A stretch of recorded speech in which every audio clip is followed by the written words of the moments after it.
সে আর কোনো নির্বাচন নাই, একটাই নির্বাচন, ঢাকা ৮ মির্জাপুর। ঢাকা ৮ আসলে আমাদেরকে চাঁদাবাজ থেকে মুক্ত করে দেয়।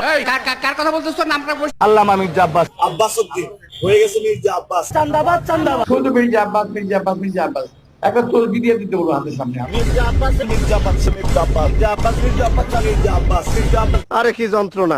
কি যন্ত্রণা! পুরো দেশে চলতেছে নির্বাচনী প্রচারণা, আর ঢাকা ৮-এ চলতেছে শুধু জি বাংলার সিরিয়াল। এখানে ভাই প্রতিদিনই আসতেছে নতুন নতুন পর্ব। বাংলাদেশে আর কোনো নির্বাচন নাই, একটাই নির্বাচন, ঢাকা ৮ মির্জাপুর। ঢাকা ৮ আসলে আমাদেরকে চাঁদাবাজ থেকে মুক্ত করে দেয়।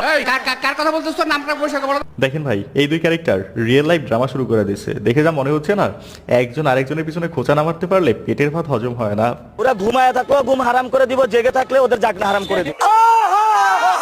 তাদের নির্বাচনী প্রচারণাই হচ্ছে কে কার পিছনে কতটা খোঁচা দিতে পারবে, ঠিক যেমন টম এন্ড জেরির মতো। এখন আল্লাহর রাস্তায় বিশ্রাম নেন। যা খুশি তাই কগিয়া, আমি কোনো কথা কমো না। চলেন এখন আমরা এই দুই ক্যারেক্টারের কিছু কমেডি দেখি, দেখা যাক কে কার থেকে বেশি পোনটামিতে এগিয়ে আসছে। So let's start.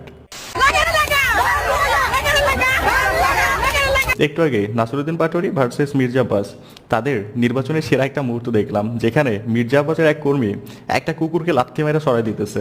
এরপরেই এই পোস্টটা হয় ভাইরাল। আর মানুষ পান নাই, বারবার শুধু আমার উপরেই। এরপরে চলে আসে আমাদের পোস্টার বয় নাসিরউদ্দিন পাটোয়ারি, তারে দেখলাম রাস্তা রাস্তায় খুঁজতেছে সেই কুকুরটাকে যেটাকে লাথি মারা হয়েছে। ওইটাকে নাকি তিনি সাবান দিয়ে গোসল করাইবে। দেখেন, লাথি মেরেছে যাদের কর্মী সমর্থক, তাদের চেয়ে ওই কুকুরটা অনেক ভালো।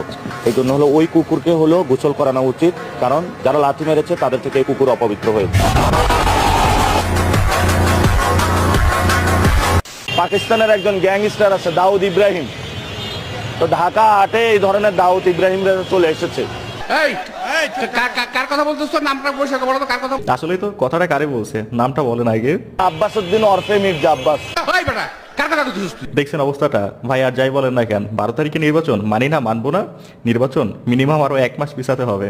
এত তাড়াতাড়ি এত সুন্দর কমেডি হারাতে চায় না, কি বলেন? বাংলাদেশের সবচেয়ে বড় আলেম আল্লামা মির্জা আব্বাস। খালি উল্টাপাল্টার কথা কয়, মানে পায়ে পাড়া দিয়ে ঝগড়া করতে চায়। ভাই দফা এক দাবি এক, এই নির্বাচন মানি না মানবো না। নির্বাচন মিনিমাম আরো 1 মাস পিছাতে হবে। কি একমত হলে কমেন্টে হাত তুলেন। দেখেন, মির্জা আব্বাসের উপরে শুধুমাত্র নাসিরউদ্দিন পাটোয়ারি একা খেপে নাই, সাথে আছে আমাদের জননেতা খায়রুল দেওয়ান। তিনি তো দেখতেছি আগুনে ঘি ঢালতেছে।